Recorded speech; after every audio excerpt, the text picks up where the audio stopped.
Part 1, Reporting a Lost Baggage at the Airport. A passenger is at the lost and found desk at an airport, reporting a lost baggage. You have some time to look at the questions.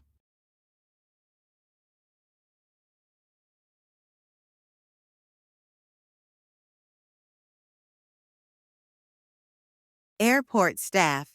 Good afternoon, sir. How can I help you? Passenger. Hi, I just arrived on flight BA302 from London and I can't find my suitcase.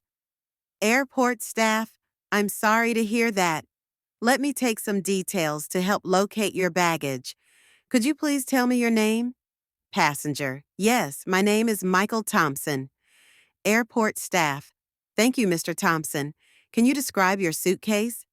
Passenger. It's a black suitcase, medium-sized, with a hard shell and a red luggage tag. Airport staff. All right. And do you remember your baggage claim number? Passenger. Yes, here it is. The number is BA302567. Airport staff. Thank you. Do you know where you last saw your suitcase? Passenger. I'm quite sure I left it near the baggage conveyor belt. Airport staff. I see. Was there anything valuable inside the suitcase? Passenger. Yes, my laptop, some clothes, and a few travel documents. Airport staff. All right, I'll file a lost baggage report. Could you provide your contact details? Passenger. Sure. My phone number is 98765432210, and my email is michael.t@gmail.com. Airport staff. Got it. Where are you staying during your visit? Passenger. I'll be at the Grand Hotel in downtown. Airport staff. Understood. We'll update you as soon as we find your suitcase. It usually takes 24 hours to locate missing baggage. Passenger. I hope it won't take too long. Thank you for your help.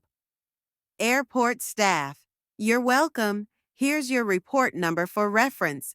Have a good day. Passenger. Thanks. Have a great day too. Part 2. Information about a charity fundraising event. You have some time to look at the questions.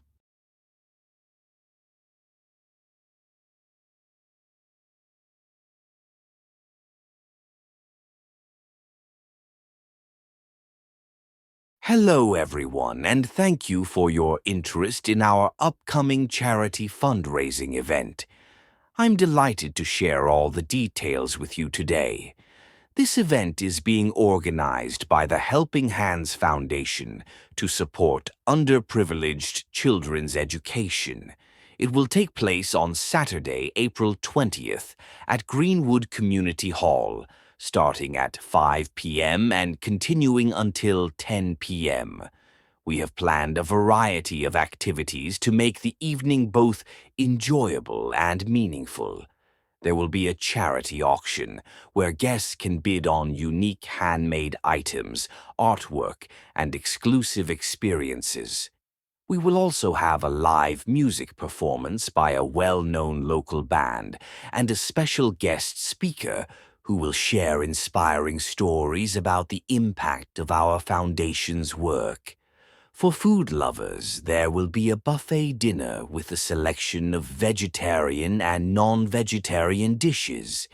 We are also organizing a raffle draw where participants will have the chance to win amazing prizes, including a weekend getaway package and gift vouchers from popular brands.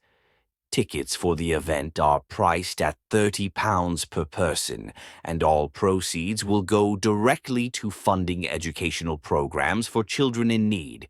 If you wish to book your ticket, you can visit our website at www.helpinghandscharity.org or call us at 012-3456-7890.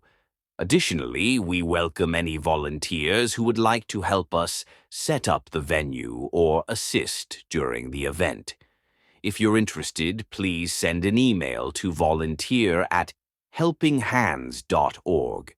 We truly appreciate your support, and we look forward to seeing you there. Let's make a difference together. Section 3.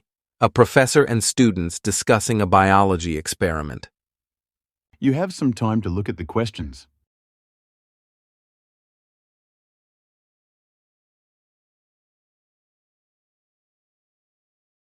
Professor, good afternoon, everyone. Before we begin today's lecture, let's discuss your progress on the biology experiment. How is the plant growth study coming along? Student 1. It's going well, Professor. We've been recording the growth rates of different plants under varying light conditions, but we've noticed some unexpected results. Professor, that's interesting.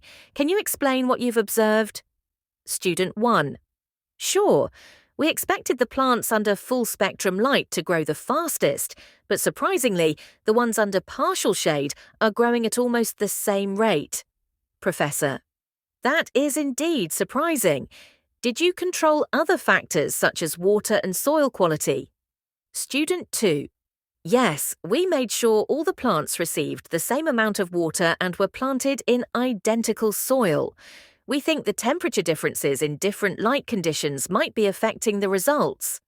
Professor, that's a good hypothesis. Have you measured the temperature variations? Student 2. Not yet, but we plan to do that in the next phase of the experiment. Professor, that sounds like a solid approach. Also, have you considered the impact of humidity? Sometimes plants in shaded areas retain more moisture, which can influence growth. Student 1. That's a great point. We hadn't thought about humidity, but we'll include that in our next round of measurements. Professor. Excellent. Once you gather more data, try to analyze any correlations between light exposure, temperature, and humidity levels. That should give you a clearer picture of what's happening. Student 2. Will do, Professor. Should we also check for differences in leaf color or texture? Professor. Yes, that could indicate how the plants are responding to their environment. Keep detailed records, and we'll discuss your findings in next week's session. Student 1. Sounds good. Thanks for your guidance. Professor. You're welcome. I'm looking forward to seeing your final results. Part 4. The impact of global warming on agriculture. You have some time to look at the questions.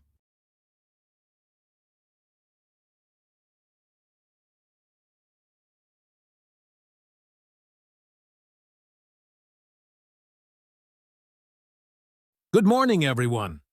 Today, we will discuss the impact of global warming on agriculture, a topic of increasing concern for scientists, farmers, and policymakers around the world. Global warming refers to the long-term rise in Earth's average temperature due to the accumulation of greenhouse gases, primarily carbon dioxide and methane.